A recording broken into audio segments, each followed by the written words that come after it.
De Sorge Chalandon, la légende de nos pères. Je vous lis la 4e de couverture. J'ai laissé partir mon père sans écouter ce qu'il avait à me dire. Le combattant qu'il avait été, le résistant, le héros.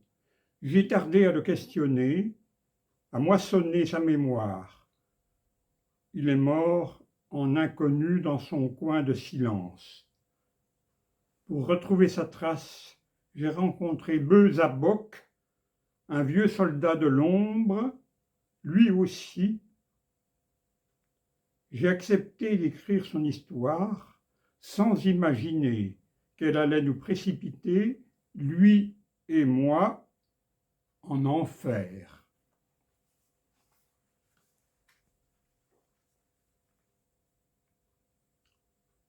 Ce fut un moment superbe et inquiétant. J'attendais sa réponse. J'attendais sans un mot, capuchon du stylo entre les lèvres. Une fois encore, j'avais trouvé le vieil homme immense, occupant toute la pièce. Depuis le début de la séance, Beuzabok avait gardé son mouchoir à la main. Il ne se tapotait plus le front, mais l'ouvrait grand, le mouillait au goulot de sa bouteille et le plaquait sur son visage. Pour la première fois ce matin, la radio avait parlé de canicule. Voilà. Un peu comme nous en ce moment. Nous étions le mardi 5 août 2003. La chaleur était compacte. Elle pesait sur les épaules, mettait en lèvres sèches, en nez douloureux, en gorge, comme une boule de pain. Beuzabok avait poussé la vitesse du ventilateur, les pales battaient l'air, devenues soupe épaisse. Vous aviez un nom de code.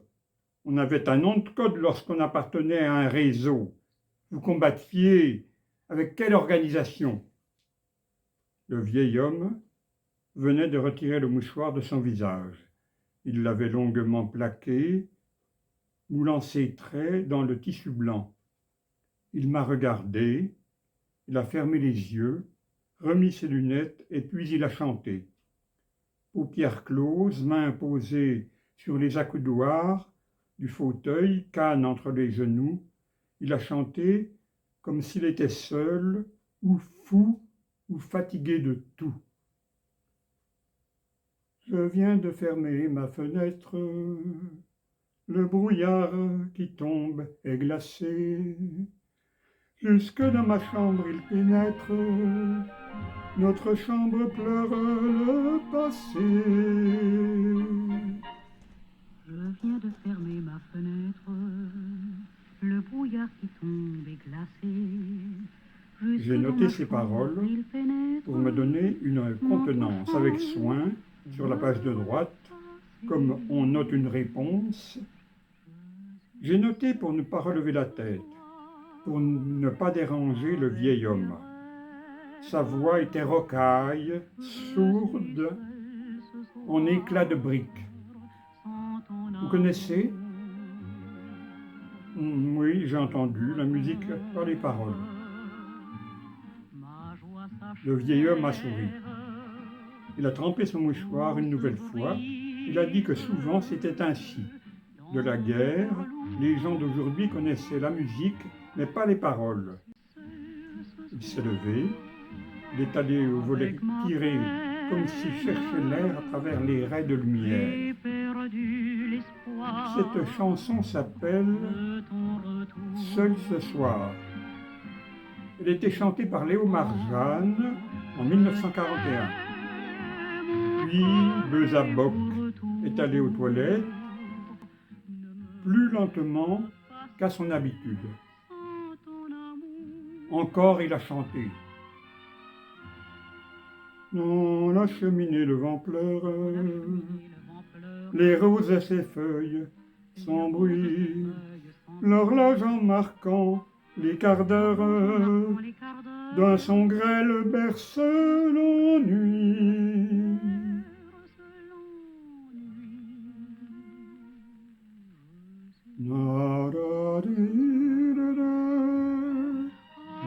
Il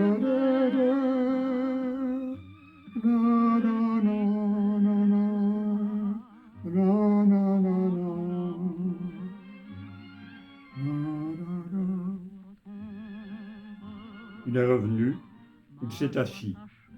Il a ouvert son étui à cigarette. Pardonnez-moi. Quelle était votre question? Sa voix était douce. Il parlait comme on interroge un enfant.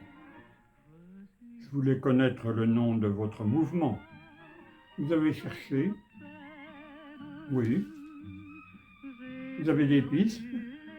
Je ne sais pas. Dites toujours. J'ai tourné les pages de mon carnet. Évasion? Non. Alliance? Non. Pathologie? Non. Il souriait comme au milieu d'un jeu. Zéro? Comète? Il a secoué la tête.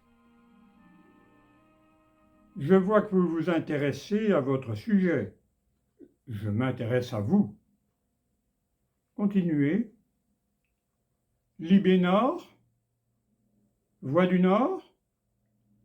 Sylvestre Former? Notre-Dame? C'est un peu gênant, non? J'ai besoin de savoir pour avancer. Mais pourquoi? Quelle importance? À Boulogne-sur-Mer, un groupe de partisans s'était appelé le Club des Tordus. Vous le saviez?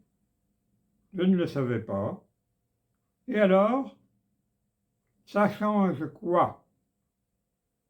Ils ont existé et vous ne le soupçonniez même pas.